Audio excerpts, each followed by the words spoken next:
everything we knew about the solar system just 50 years ago. We got primarily from the back end of a telescope or from meteorites that fell. And when the meteorites fell and we wanted to know where they came from and what their composition was, this mission will make enormous strides answering so many questions that have come up in those 50 years.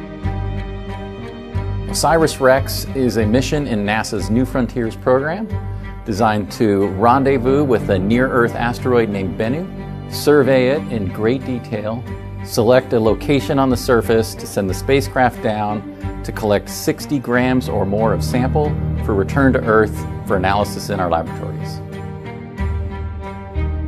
The challenge of finding a tag site on Bennu that met our original criteria was very hard.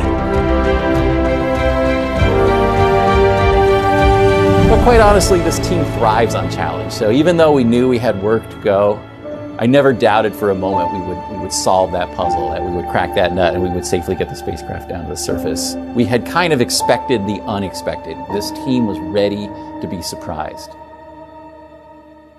3, 2, 1.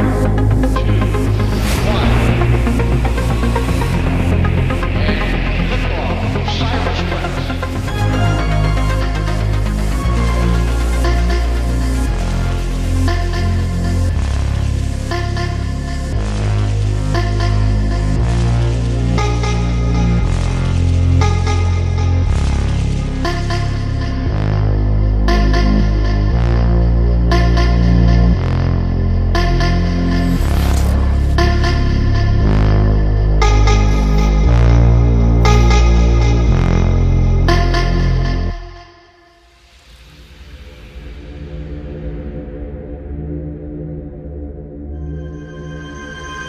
And we are live here at Lockheed Martin in Littleton, Colorado for a truly historic event. In just a few moments from now, NASA's OSIRIS-REx spacecraft is going to actually arrive at the asteroid Bennu. Yeah, so today is what we call arrival. So when we reach 20 kilometers from the asteroid, what we're going to do is do a burn to put us into the precision flying regime that we'll be doing for the next year and a half or so in order to map and discover all we can about OSIRIS-REx and determine the best possible place to go get a sample of the asteroid and bring it back.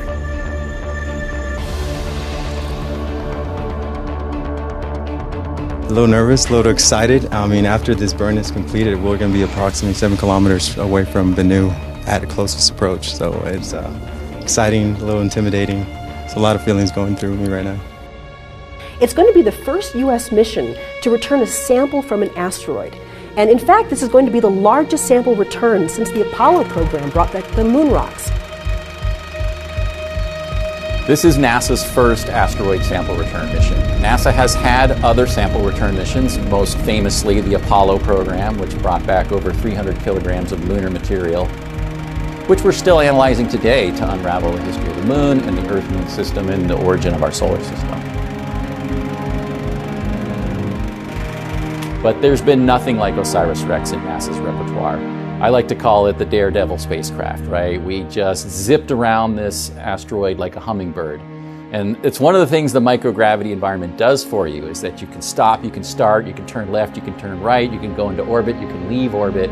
You really can explore the entire near-Earth asteroid environment in exquisite detail with ultra-precision maneuvers on the spacecraft. Bennu is about half a kilometer across, the size of a mountain.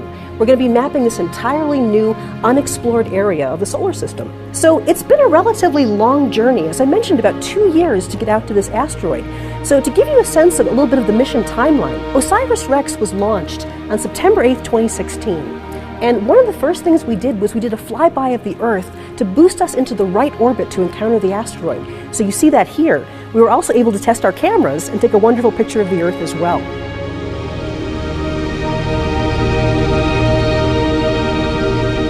Today we arrive at the asteroid, and we begin a 1.5-year program to scan and study the asteroid, eventually finding a location in the summer of 2020 to touch down and acquire the sample. The sample, once acquired, is going to be put into a canister, and it's actually going to be returned to Earth. You see here TagSam putting the sample into this canister, and then in the year 2023, September 24th, this will parachute through and actually land on the Utah desert. So what we're going to do now is actually go into the mission support area here at Lockheed Martin. So how much time do we have now? It looks like we have about 40 seconds or so before we start seeing the actual burn.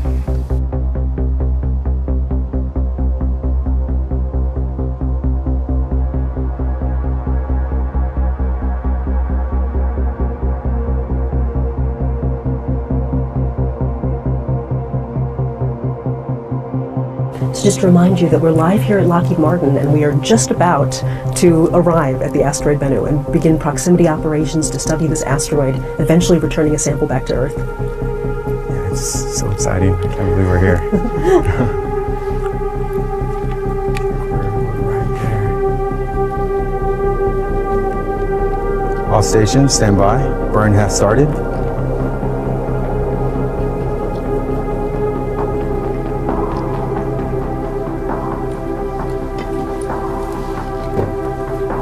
Stand by for Bennu arrival.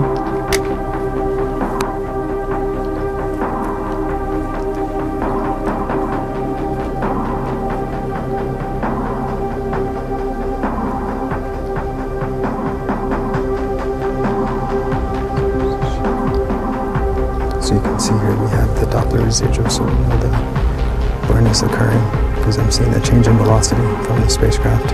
It's getting very quiet in here. Everyone's whispering.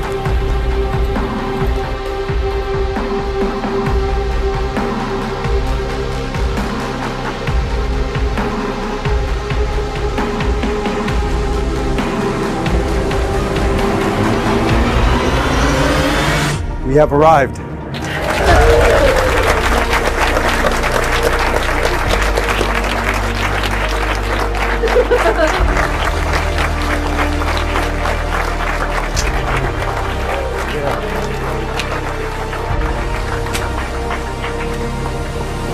may have noticed we were doing a bit of an unusual high five there. That's called the tag five, because that's reminiscent of the TAG-SAM arm that's eventually going to retrieve a sample. So we are here. We have arrived at Bennu. Arrival was officially December 3rd of 2018, and that was a morning I woke up and saw an event on my calendar that I put there a decade ago. So it was truly a great day for us. Arrival is one of the greatest moments of my career. I remember the very first images that came in, and we had been targeting this asteroid since 2005, so over 13 years of planning and plotting and dreaming about this asteroid, and we first saw it just as a tiny point of light moving across the background star field. And if you didn't know what you were looking at, you would never have spotted the asteroid because it looked like just any other star. But we all knew exactly where to look in that image, and then as you started to blink and you saw this thing move across, and I will never forget that feeling. It's like, it's real. It's really there. There really is something in space, and we know where it is, and we're on our path to rendezvous with it.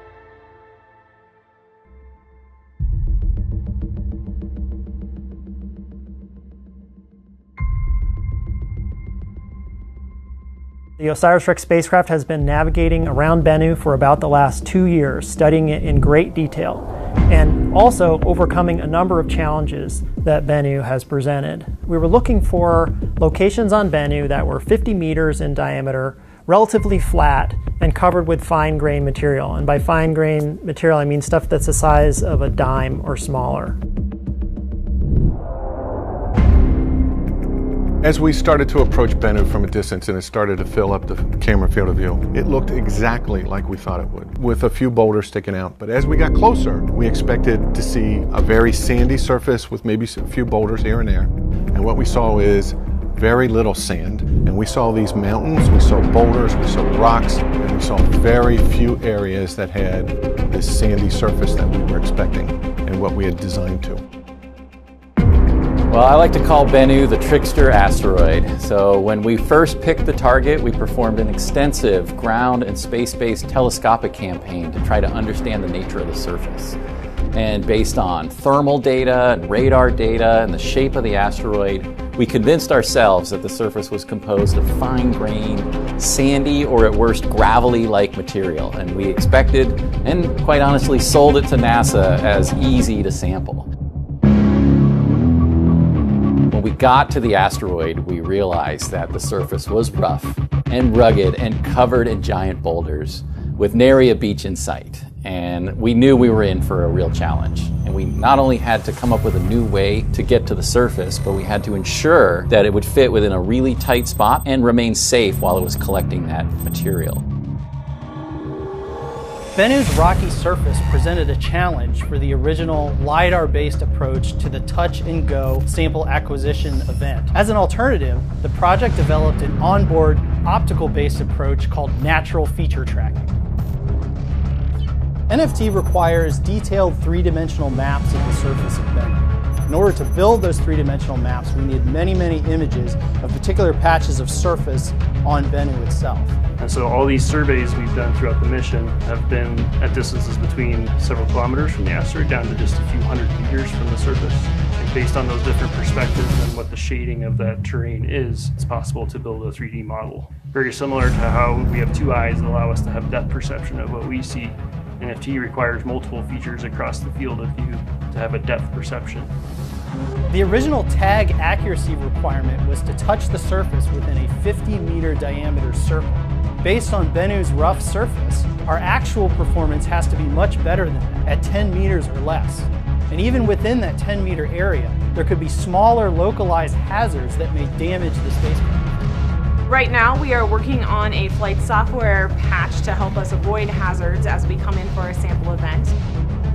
When we do natural feature tracking, that is all autonomous on board the spacecraft, where we load the features or a catalog to the spacecraft, so we are telling it where we expect these features to be. So as the spacecraft makes its progress down to taking the sample, we're recording images and then locating those landmarks to make sure we're on the right track. And if there's any issues with the trajectory or we see landmarks where we shouldn't, we know something's up and we can back away and wave off the attempt to try again. As soon as we were dealing with that and processing the challenge that Bennu presented to us, we literally saw the surface explode, erupting particles into the near Bennu environment, and we panicked.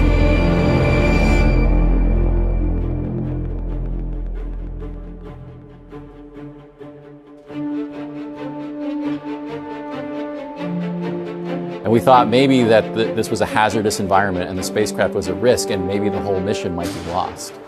And this is where we realized how the microgravity environment can really mess with your mind. What looked like a dynamic, energetic explosion on the surface was simply a little puff of material with flakes of the asteroid gently gliding around, sometimes going into orbit, re-landing on the surface of the asteroid. And it turned out to be an amazing science experiment. So what looked like a major catastrophe turned out to be a great opportunity. As we were first approaching asteroid Bennu in that fall of 2018, in the December timeframe when we arrived, we could already clearly see there were a couple of interesting areas that, to be clear, none of the places looked smooth, but there were some areas that were a little bit smoother that we could actually see with our eyes just from that visual observation. But then we had to really study them in detail and quantitatively look at, is this possible to deliver the spacecraft? Is this going to be safe for the spacecraft? And are the particles small enough?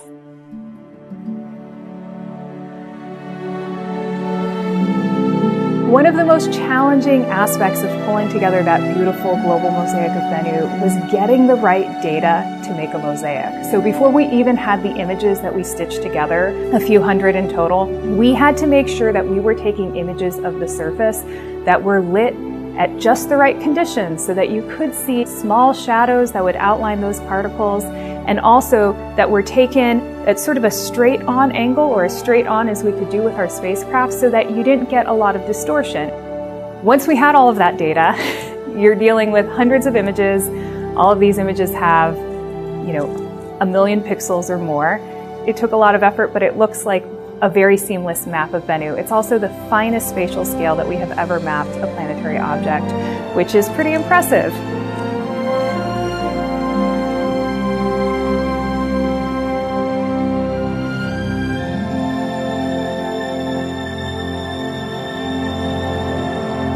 We went through a very rigorous sample site selection campaign, and we had 3 driving criteria. We had what we called the deliverability, which is how tight of a spot can we get that spacecraft into.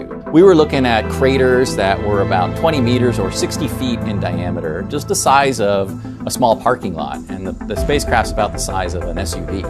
So it was a really tight fit, especially compared to what we originally designed to. The second one was safety. Even if we could get into one of those tight spots, would the spacecraft survive? And we were particularly worried about tipping over and flying away into one of the many giant boulders that dominate the surface of the asteroid.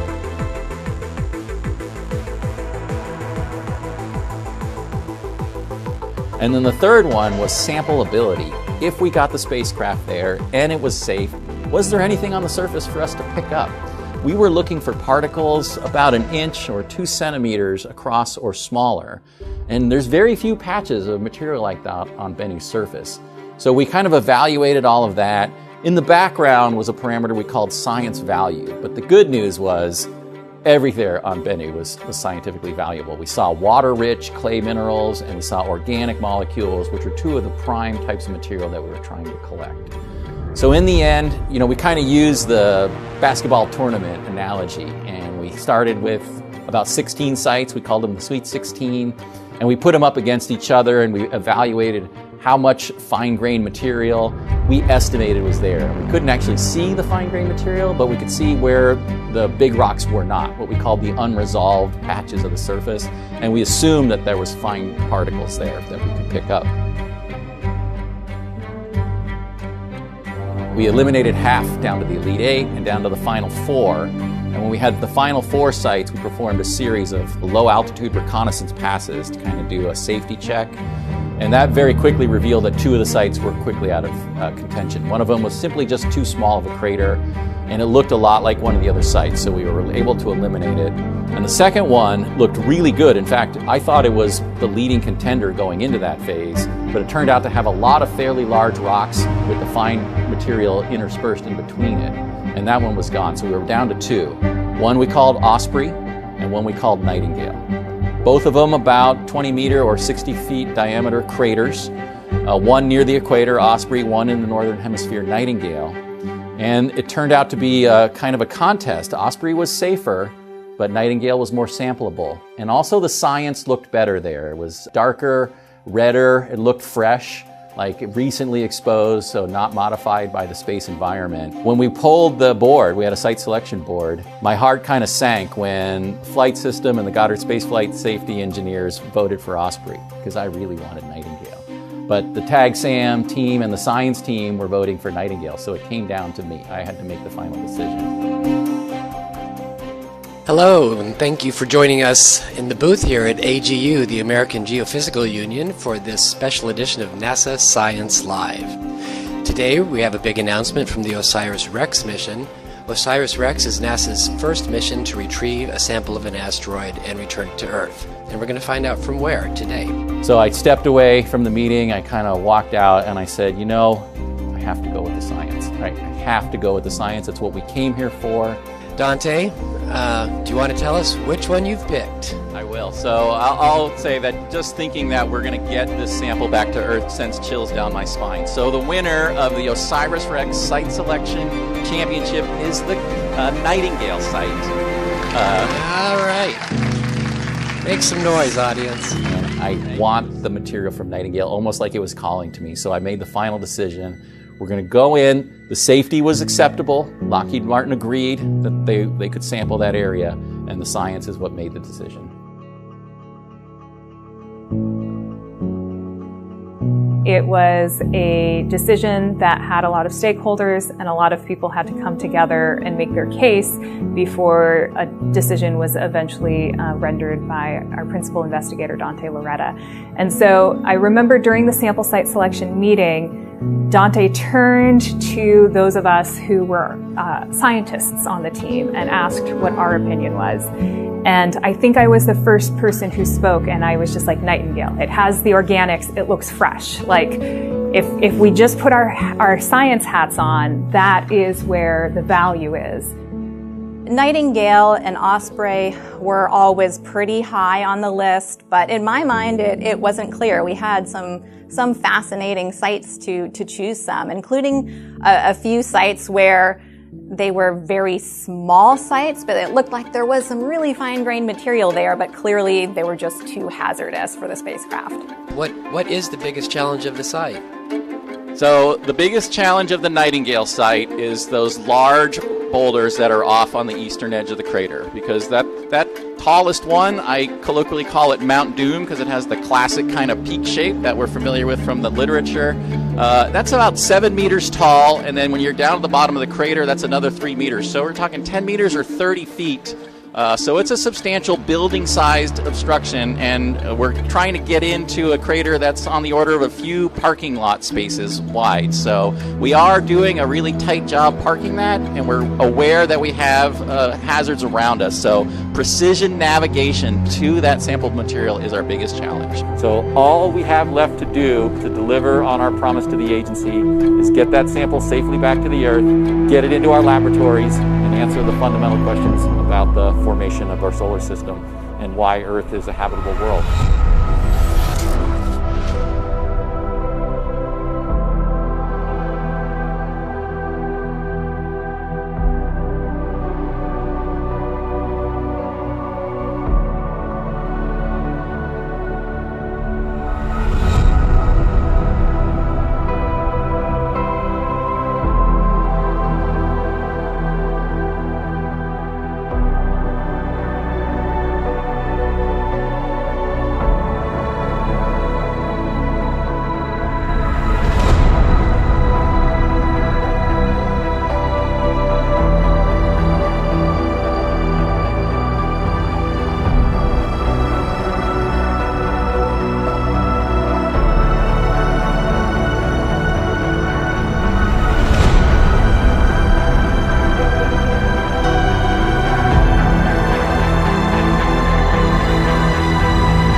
Now, OSIRIS-REx is a one-of-a-kind spacecraft with an extraordinary team of engineers and scientists charting unexplored places. It was launched on September 8, 2016. The vehicle has traveled over 2.2 billion miles on a complex route to reach Bennu. You are here with us on a historic evening. It will be NASA's first sample return from an asteroid, the attempt to actually sample the asteroid Bennu. OSIRIS has descended below the 5-meter mark. The hazard map is go for tag. Contact expected in 50 seconds. We're going in. We're going in. This is a reality. We're actually going to be trying to sample on an asteroid. This represents the hopes and dreams, hard work, blood, sweat, and tears of thousands and thousands of people who have worked on this program for over a decade to make this a reality.